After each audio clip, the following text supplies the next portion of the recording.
I think it's something where I find myself, I mean, I'm 51. I find myself kind of like trying to sort of get better. You just try to advance in your craft. I guess in The Running Man, there's an element more of like classic storytelling or just trying to challenge yourself. I think that's the main thing. You've got to go into a movie with some sequence or sequences that terrify you. You don't ever want to be in a situation where you feel like, oh, I've got this, I know what I'm doing. So I think you're always learning. The truth is you're always a student. You're always kind of learning to be better at what you do. And this was no exception,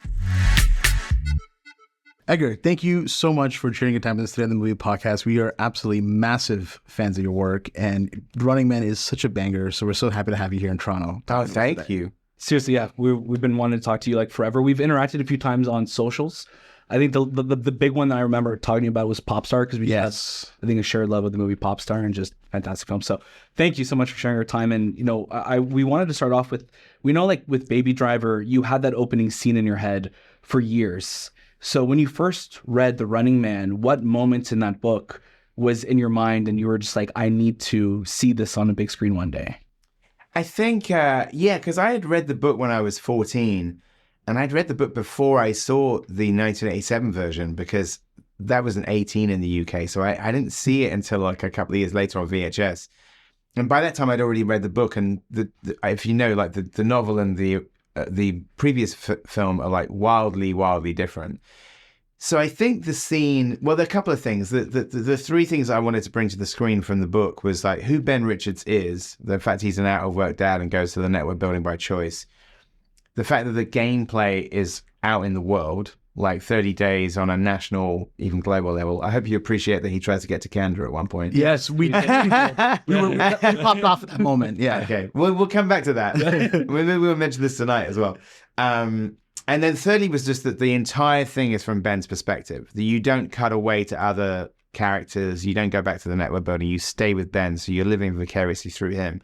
And what the scene that I think from the book that I really felt like I could kind of see it was the scene where he's in the YVA, when he's in the halfway house and he realizes too late that the hunters are upon him and trying to escape from that building. That was something that really sort of stuck with me from the book. And so to actually bring it to the screen was kind of wild.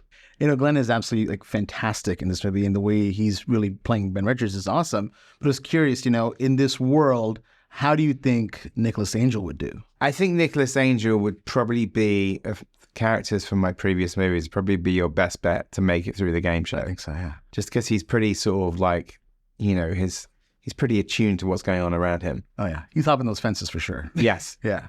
It's funny. We spoke to Simon earlier this year for Mission Impossible, and he was telling us about like joining that series and how he got the call while he was working on Hot Fuzz from JJ to join Mission.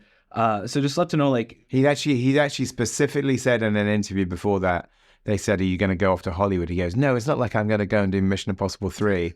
He literally said that in an interview, and then of course that's exactly what he did. That's exactly what he ended up going to do. It's so funny. It's funny. And then seeing Tom at the premiere, what was that like for you to have like Tom Cruise kind of completing this kind of full circle moment for?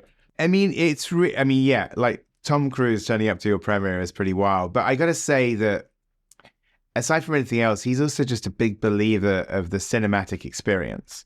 And so he wanted to come because he's all about, keeping theatrical exhibition alive, as am I.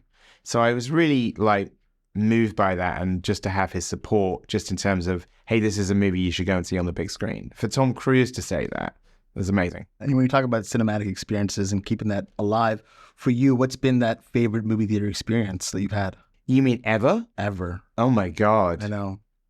I mean, I think, oh my God, that's such a big question. You've got time, right?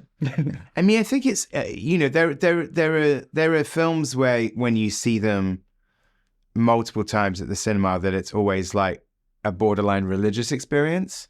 I'd say two that come to mind, because I've seen them both recently at the cinema, would be 2001: A Space Odyssey, which has now become the film I've seen the most at the cinema. But also recently, again, one of my all-time favorite films I saw, and I took my girlfriend, who I'd actually never seen it on the big screen, The Good, the Bad, and the Ugly on the big screen. I mean, and that to me is like, it's like going to the opera.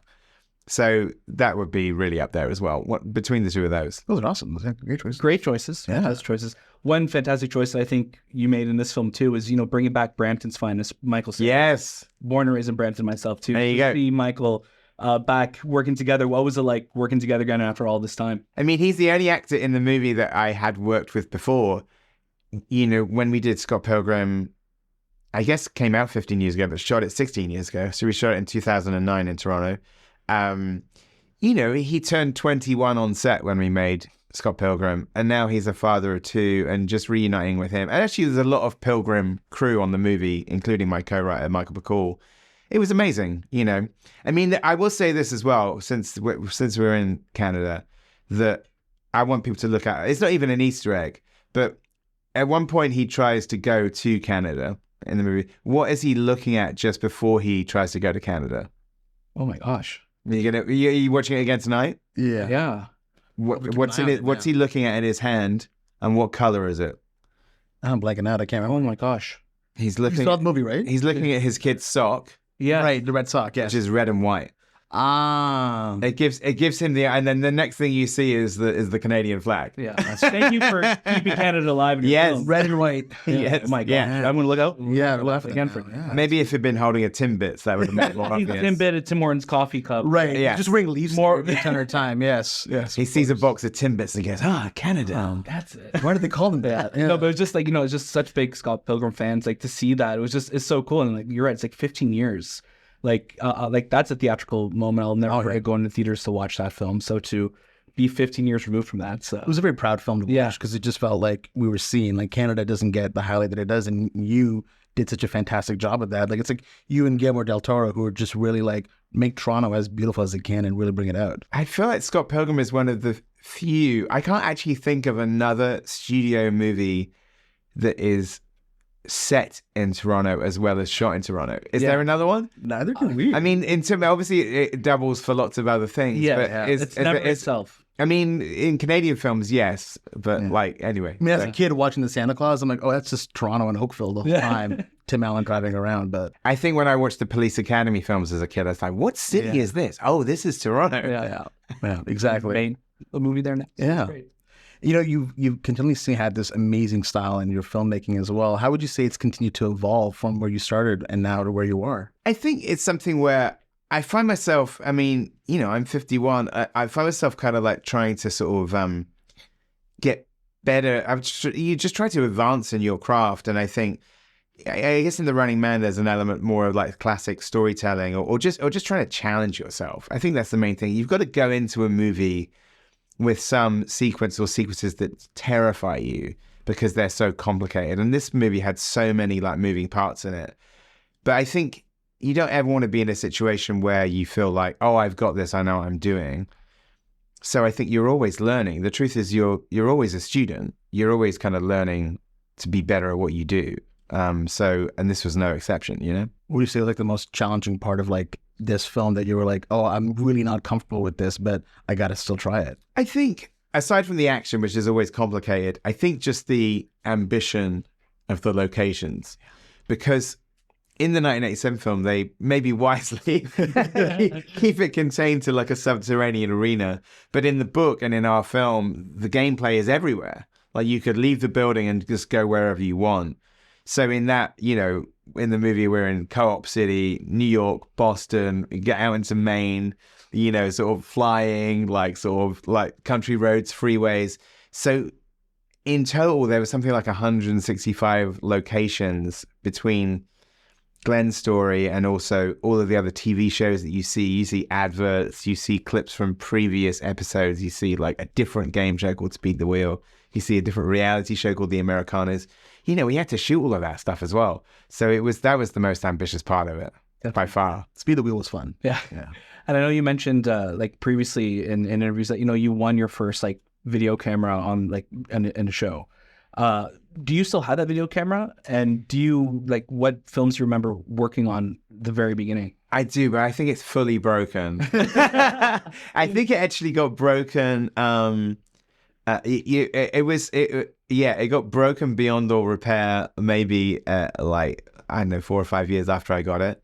But I still have it as like just a chunk, but it doesn't work anymore. That's amazing. Glad to hear that you still have it. Edgar, we're so grateful for your time.